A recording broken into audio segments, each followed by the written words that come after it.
Yes! 8-pin king back in the house. What's up, guys? BrunsNick's back, and it's time to introduce a wicked ball, the DV8 Wicked Collision. Now, the Wicked Collision uses the original core from the Collision series wrapped around HK22C Havoc Solid. What's special about this cover stock, we're going to talk about in this video.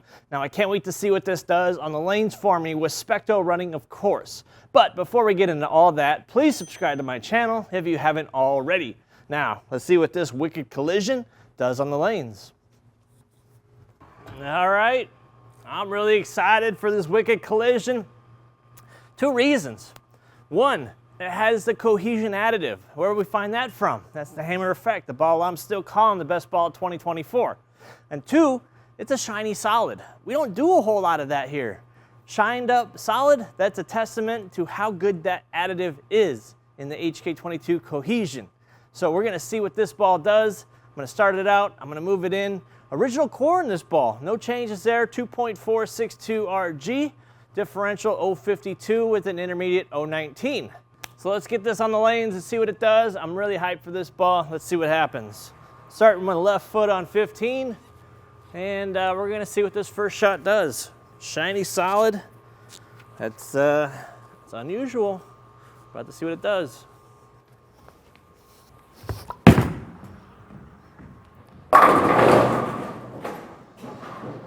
Hey-oh! I think we might have a monster on our hands. I missed that in a little bit on my first shot. Didn't have a problem with the oil. I'm really excited to see why we shine this up. Obviously, these go through a lot of tests to find out where the sweet spot is. And obviously, we're trying to figure out where a ball's gonna fit on the reaction chart for each brand. So, Cohesion, even though you got shine to it, even with the effect, it was pearl, still dug in, gave you a lot of traction in the oil. So it didn't overskate, and I think we're gonna see a lot of that from this ball. We're gonna find out. So let's throw another shot. Same spot. Let's see what this ball is all about.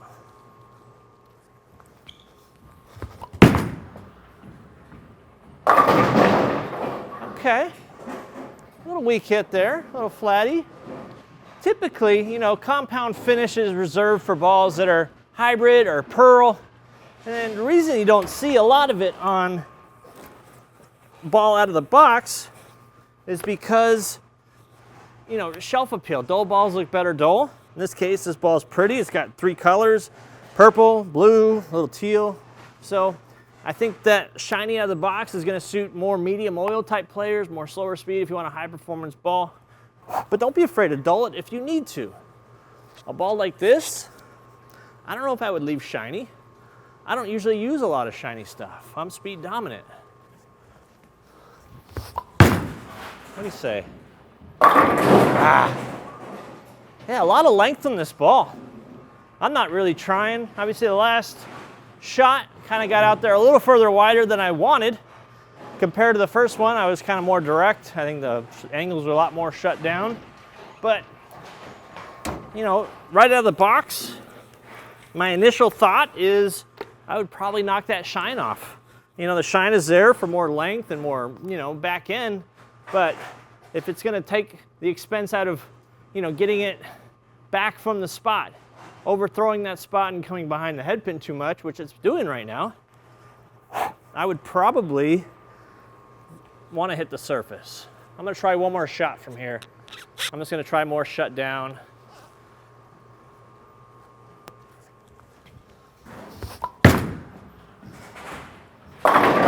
Oof, brutal. All right, so I'm getting a little over-under right now. If I play more direct, it wants to hook and kind of want to go through the face, and I get it out just a little bit more, and it wants to hang out in that spot. So that's all the characteristics of a ball that's not matching up right now. So let's change zones. I'm not going to change the surface on this ball this video. I really want to see what the intent was out of the box. But I think once we get our angles open a little bit, we can throw to the friction. I think this ball is going to come alive. We're going to find out. All right, so we're 5 left. Standing on 20. And give it a little swing. I'm not going to try to overthrow this. Hey. Hey. Okay. I can probably pick up the pace just a little bit, just as I thought, you know, coming around the side of it and getting to that friction spot, not early, but the ball responded hard. So I'm gonna get back in the thought process of throwing it a little bit more, and we're gonna figure this ball out. Flare on this ball is what you expect.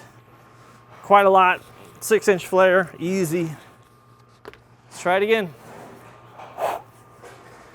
So that ball really came off the spot hard. That's what we want to see this ball do. Dig in.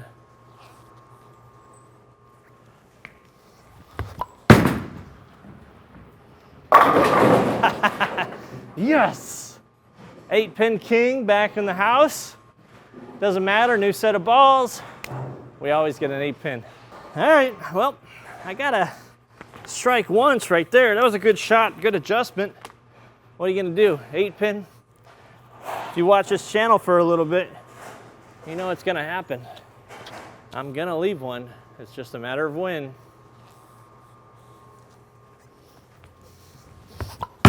That's in. What do you say? There you go. All right. Send a log. So I got that in. Easier length. Kick the 10 out, send a messenger. Just in case I didn't get that 10 out. I think the messenger would have got it. So let's move another 5. We'll give me 10 left. We're gonna start opening up the angles even more. Let's see what this ball can do.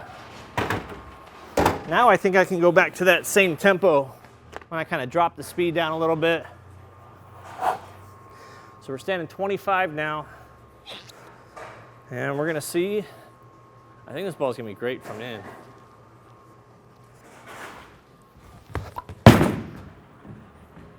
Man, that comes in so late.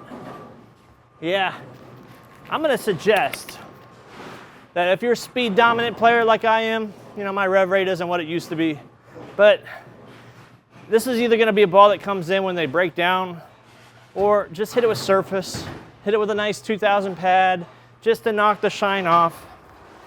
I think this ball can benefit from being just a little bit earlier.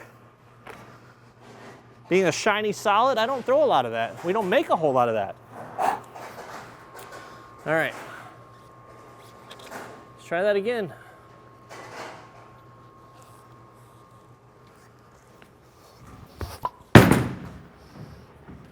There we go.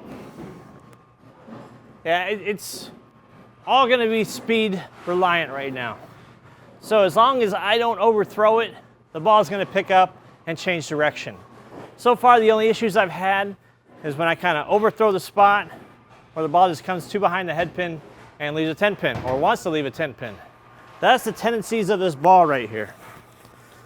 And right now, at a box, my adjustment is speed down, around the side of it more. Let's throw one more shot from here.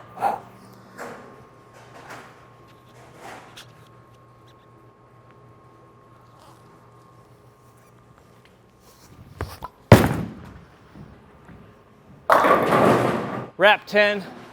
I think I might change my mind on this video. I think I might hit this with surface. You know, I am struggling more than normal. Shiny balls and me typically don't get along unless they're pearl or hybrid, something that's got a lot more quicker response. You know, you shine up a solid, which is gonna be inherently smoother. You give it more length, but you take away some of the hook. I need some of that mid-lane dig. So let's move 5 again. I'll be 15 left, and if I leave another 10 pin or a flat hit, I'm hitting it with surface. That's the deal.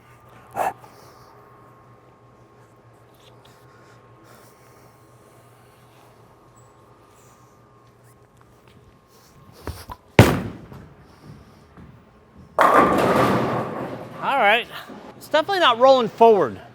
So that's the one thing you see is when you hit flat or you leave 10 pins, the ball wants to roll forward. I'm not really seeing that. I'm just seeing the ball push through the front too much. That one got back and got through.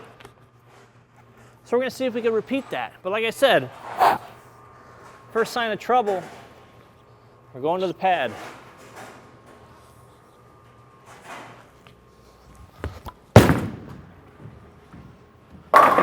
That looks pretty sweet. Just kind of cranking it up right in the middle, using all the oil to my advantage. And the most important thing is just not overthrowing the spot, not trying to overshoot with ball speed. So we're gonna make one final move. We're gonna be 20 left, standing on 35 with our feet. Let's see what happens.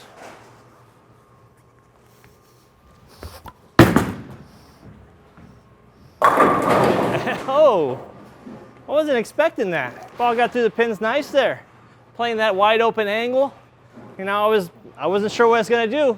Shiny ball, trying to cover all those boards. It did okay. Let's throw one more shot from in there. I don't think we're actually gonna hit the surface on this ball. It actually held its own, playing further in, bouncing it off that dry. But when I do take this ball in the competition, I will probably hit the surface. Yeah, all right, see? Yeah. Got that in just a little bit compared to the last one. Came in behind the head pin and just didn't have enough energy because it's just pushing, then it's trying to fight its way back uphill. So I'm gonna move it back right for where the zone I felt like it was maybe the best. And that's gonna be the zone that's 5 left of where I began. Shiny ball, I'm not gonna try to play too much angle with it. Let's move it to 20, big dot. And let's see what happens. But I think this is the best zone for this ball out of box.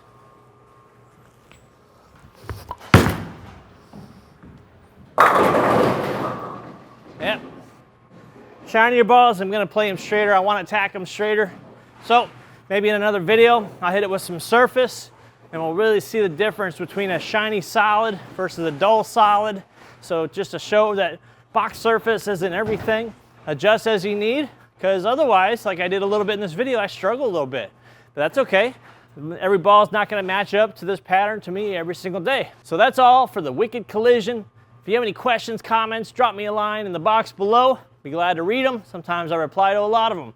Check out the merch on Inside Bowling. Really helps out. Pick up a shirt or two. Really appreciate it. Till then, please subscribe. See you on another video.